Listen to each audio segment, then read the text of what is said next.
నమస్తే మిత్రులారా, ఛానల్కి స్వాగతం. నేను మీ భాస్కర్. దురంధర్ ఈ సినిమా గురించి మాట్లాడుకోబోయే ముందు ఒక లైన్ ఉంటుంది, చెప్తా.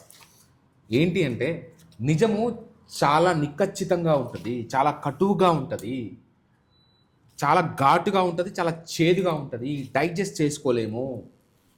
ఇది చెప్పడానికి కారణం ఏంటంటే, దురంధర్ సినిమా బాలీవుడ్లో రిలీజ్ అయింది, సూపర్ హిట్ టాక్ వచ్చింది. అదే విధంగా కమెంట్లు కావచ్చు, కాంట్రవర్సీ కూడా అయింది. రీజన్ ఏంటి అంటే, దేశభక్తిగా మన భారతదేశంలో దేశభక్తి ప్రకటిస్తూ, అంటే పేట్రియాటిజం మీద సినిమా తీసినా కూడా పెద్ద కాంట్రవర్సీయే. దీని వెనకాల రీజన్ ఏంటంటే, ఇప్పుడు ఇది ఎందుకు ఇంత కాంట్రవర్సీ అయింది, అసలు ఏం జరుగుతుంది అని అంటే, బంగ్లాదేశ్లో ఆ రోహింగ్యాలు మన కంట్రీకి రావడం, ఇప్పుడు వెస్ట్ బెంగాల్లో సర్ అనే ఏదైతే జరుగుతుందో దాని మీద కావచ్చు, లేకపోతే ఓవైసీ గారు ఏదైతే మన అందరి ముంగడు పార్లమెంట్లో కావచ్చు అక్కడ మాట్లాడిన మాటలు, ఓవైసీ మాట్లాడిన మాటలు ఏంటంటే అసలు నన్నైతే ఆశ్చర్యానికి గురి చేశాయి. ఏం మాట్లాడాడంటే, ఇస్లాంలో మదర్ని వర్షిప్ చేయం, అలాంటిది నేషన్ని ఎట్లా వర్షిప్ చేస్తాం మేము అని మాట్లాడుతున్నాడు. అసలు నిజమా? నిజంగా ఇస్లాంలో అది ఉందా? మరి చాలామంది ముస్లిమ్స్ అమ్మి అమ్మి అని అమ్మని చాలా ప్రేమగా ఆప్యాతంగా అసలు ఎంత బాగా చూస్తారంటే, నేను మనకి ఎంత పవిత్రమో, మనకి ఎంత అదో వాళ్ళు కూడా అలాగే చూస్తారు. నాకు తెలిసినంత వరకు, నేను చూసిన ముస్లిమ్స్ వరకు. మరి ఓవైసీ ఎందుకు ఇలా మాట్లాడాడు? అమ్మ ఎవరికైనా పవిత్రమే కదా. అలాంటప్పుడు భారత మాత అంటే ఏంది? భారతదేశం అనేది నీకు నాకు అమ్మ లాంటిది అని అర్థం. అలాంటి అమ్మని గౌరవించుకోవాలంటే ఏంటి? ఎలానా గౌరవించుకోవచ్చు? నేషనల్ యాంథమ్ కావచ్చు, వందే మాతరం కావచ్చు, ఇదే కదా స్లోగన్స్ మేము పాడమంటే. అసలు భారతదేశంలో ఏం జరుగుతుందో నాకైతే ఆశ్చర్యం అనిపిస్తుంది. అయితే దురంధర్ గురించి మాట్లాడదాం. దురంధర్ సినిమాలో స్టార్టింగ్ నుంచి ఎండింగ్ వరకు అసలు భారతదేశానికి జరిగిన అన్యాయము, ఈ డర్టీ పాలిటిక్స్, అసలైన దేశద్రోహులు మన మధ్యలో కాదు, శాసనసభలో కూర్చున్నారు, పొలిటికల్ లీడర్స్ హోదాలో. ఇదే చేదు నిజం. అది ఎవరు అని ఐడెంటిఫై చేసే దమ్ము ఇంటి దొంగని ఈశ్వరుడు కూడా పట్టుకోలేడు. ఈ సినిమాలో మొత్తం ఇదే ఉంటుంది. ఇన్డెప్త్గా మీరు కరెక్ట్గా గమనించినట్టయితే, దురంధర్ సినిమాలో మెయిన్గా మూడింటి గురించి చూపిస్తారు. ఇంకోటి నాలుగోటి ఉంది, అది చాలా డేంజరస్ అనమాట. ఆ మూడు ఏంటి అంటే, ఒకటి తాజ్ అటాక్, రెండోది పార్లమెంట్ మీద అటాక్, మూడోది కాందహార్ ఫ్లైట్ ఉంది కదా అది హైజాక్. ఇవన్నీ కాకుండా అల్టిమేట్ ఫేక్ నోట్స్, నకిలీ నోట్లు ప్రింట్ చేశారు లక్షల కోట్లలో. అవన్నీ ఇండియాలో స్ప్రెడ్ చేసి ఇండియా ఆర్థిక వ్యవస్థని అస్తవ్యస్తం చేసి పాకిస్తాన్ లాగా ఇంకో దేశాన్ని చేద్దామని చూశారు. దీన్ని అప్పటి ప్రభుత్వం అడ్డుకుంది. ఇందులో రణ్వీర్ సింగ్ చాలా మంచి పాత్ర పోషించాడు. అసలు రణ్వీర్ సింగ్ ఈ పాత్ర పోషించడం అనేది నన్ను అయితే ఆశ్చర్యానికి గురి చేసింది. ఎందుకంటే బాలీవుడ్ మాఫియాలో కొంతమంది హీరోలను పెడుతూ చాలా యూట్యూబ్లో వస్తాయి కదా, సోషల్ మీడియాలో, రణ్వీర్ సింగ్ని కూడా ఆ కోణంలోకి తీసుకొచ్చారు. అలాంటి రణ్వీర్ సింగ్ ఈ క్యారెక్టర్ చేయడం, సరే అది ఏమైనా కావచ్చు, ఫైనల్గా తను మారాడా లేకపోతే వాట్ ఎవర్ ఇట్ ఈస్, కానీ మంచి క్యారెక్టర్ ప్లే చేశాడు రణ్వీర్ సింగ్. దీనికి రితిక్ రోషన్ కావచ్చు, లేకపోతే కొన్ని జర్నలిస్ట్ కావచ్చు, కొంతమంది సెలబ్రిటీస్ కావచ్చు అక్కసు కక్కారు. అసలు రితిక్ రోషన్ ఏమన్నాడు? రితిక్ రోషన్ అన్న మాట ఏంటంటే, ఇందులో పాలిటిక్స్ లేకపోతే బాగుండు, సినిమా బాగుంది.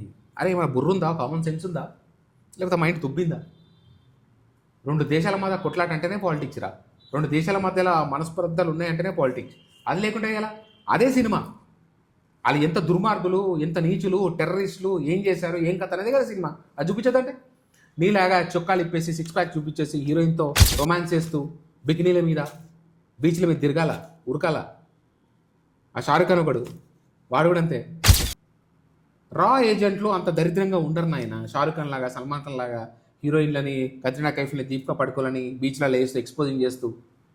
రా ఏజెంట్లు అంటే ఎలా ఉంటారంటే, మాధవన్ క్యారెక్టర్ ఏదైతే అజిత్ దోవల్ క్యారెక్టర్ వేశాడో, అజిత్ దోవల్ పాకిస్తాన్, చైనా, బంగ్లాదేశ్ అక్కడ రకరకాల వేషాలు, అంతెందుకు బెగ్గర్ లాగా, ఒక ఫ్రూట్ వెండర్ లాగా, వాట్ నాట్ ఎవ్రీథింగ్. ఒక ప్లేస్లో తనకి ఈడ ఒక హిందూ అనమాట, ఆ పాకిస్తాన్లో ఉన్న హిందువు, చాలా జాగ్రత్త, మీరు హిందూ అంటే కాదు అని అంటే మీరు తప్పు చెప్తున్నారు, మీ ఏదైతే ఇయర్ ఉందో బొక్క ఉంది, ఆ బొక్క ఇక్కడ ఉండదు, అది చూసారంటే జాగ్రత్త అని అంటే, అది విన్న వెంటనే తను వెళ్ళి దాన్ని ప్లాస్టిక్ సర్జరీ చేసుకొని హోల్ తీసుకున్నాడు. అజిత్ దోవల్. ఒక పాకిస్తాన్ ఒక ఏజెంట్ ఎవరైనా సరే, ఇండియన్ రా ఏజెంట్ కావచ్చు, ఎవరైనా కావచ్చు, వాళ్ళు పాకిస్తాన్కి చిక్కితే ఎంత చిత్రవద చేస్తారు అని చెప్పడానికి అర్జున్ రాంపాల్ క్యారెక్టర్ ఇందులో చూపించారు. పాకిస్తాన్ ఎజెండా ఏంటి, అసలు ఈ పాకిస్తాన్ ఆలోచన ఎలా ఉంటుందంటే సింపుల్గా చెప్తా. వాళ్ళ ఒకప్పటి ప్రైమ్ మినిస్టర్ జుల్ఫికర్ అలీ భుట్టో వీడు ఏమంటాడంటే బ్లీడ్ ఇండియా ఇంటూ 1000 కట్స్. ఇండియాని 1000 కట్స్ తోటి ఉంటే మనం డెవలప్మెంట్కి నోచుకోకో ఈ దీని చుట్టూ తిరుగుతూ ఉంటే ఆ దరిద్రుడు మాత్రం దాని అడ్వాంటేజ్గా తీసుకొని ఇంకో పాకిస్తాన్గా మారుస్తారు ఇండియా. సో ఇది అలా బ్రెయిన్ వాళ్ళ ఆలోచన విధానము ఇలా ఉంటే మనోళ్ళు మాత్రం వాళ్ళకి భజన చేస్తారు. ప్రో ఇండియా ఉంది సినిమా, లేకపోతే యాంటీ పాకిస్తాన్ ఉంది సినిమా అని చెత్త వాగులు వాగుతారు. పనికిరాని ఈ జర్నలిస్టులు కావచ్చు, సినిమా హీరోలు కావచ్చు, వీళ్ళని మనం నెత్తిన పెట్టుకునే అవసరం లేదు. వీళ్ళని ఎక్కడ పెట్టాలో అక్కడ పెట్టడమే నయ్యం. తాజ్ అటాక్ జరిగినప్పుడు రణ్వీర్ సింగ్ క్యారెక్టర్ చూడాలి. ఆడ తాజ్ అటాక్ జరుగుతుంటుంది, ఇక్కడ ఈ టెర్రరిస్ట్ అనమాట, మేజరో తెలియదు టెర్రరిస్ట్ ఆడ అందరూ అంతే కదా అక్కడ పాకిస్తాన్లో. సో ఒక అల్లాహు అక్బర్ అంటుంటారు. మన మీడియా మొత్తం క్లియర్గా చూపిస్తుంటే ఇవన్నీ చూసి వాళ్ళకి ఇండికేషన్ ఇస్తుంటారు, వాడేమో చంపుకుంటూ పోతుంటాడు. అంటే అప్పుడు మనం చేసిన మిస్టేక్స్ కూడా చూపించడం జరిగింది. అది లోపల అంచుకుంచు అల్లాహు అక్బర్ అన్నట్టుగా యాక్టింగ్ చేస్తారు రణ్వీర్ సింగ్. చాలా బాగుంది యాక్టింగ్, ఎందుకంటే తనకు తెలియకుండానే తనే గన్లు ఇచ్చి పంపిస్తాడు అనమాట ఈ కసాబ్ గాడికి, వాళ్ళకి వీళ్ళకి. అప్పుడు ఎలా ఉంటుంది? ఆ నెక్స్ట్ దీంతో పాటు పనిచేసే ఏజెంట్ దగ్గరికి వెళ్ళి గట్టిగా నిలదీస్తాడు.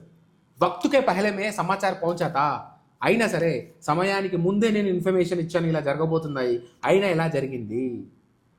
భారతదేశంలో ఏదైతే ప్లేస్లో ఉందో మనం ఎవరికైతే ఏమైతే ఇన్ఫర్మేషన్ ఇచ్చావో ఖచ్చితంగా ఆడ ఏదో సమస్య ఉంది, ఏదో ప్రాబ్లం ఉంది, అక్కడున్న వాళ్ళు ఏదో గేమ్ ఆడుతున్నారు, డర్టీ పాలిటిక్స్, అందుకే ఇది జరిగింది అని.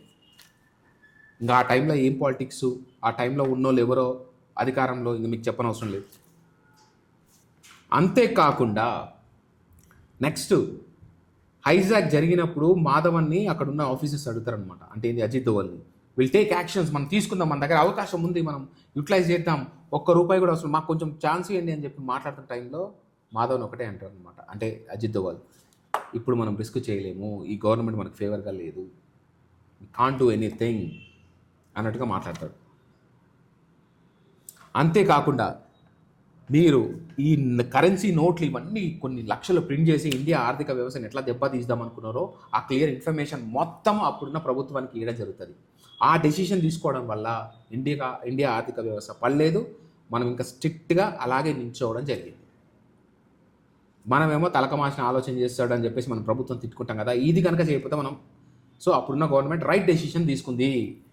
పార్లమెంట్ అటాక్, అసలు పార్లమెంట్ మీద అటాక్ చేసేంత దమ్ము వాళ్ళకి ఎలా వచ్చింది, ఆ ఇన్ఫర్మేషన్ ఎలా వెళ్ళింది, ఇదంతా పెద్ద క్వశ్చన్ మార్క్.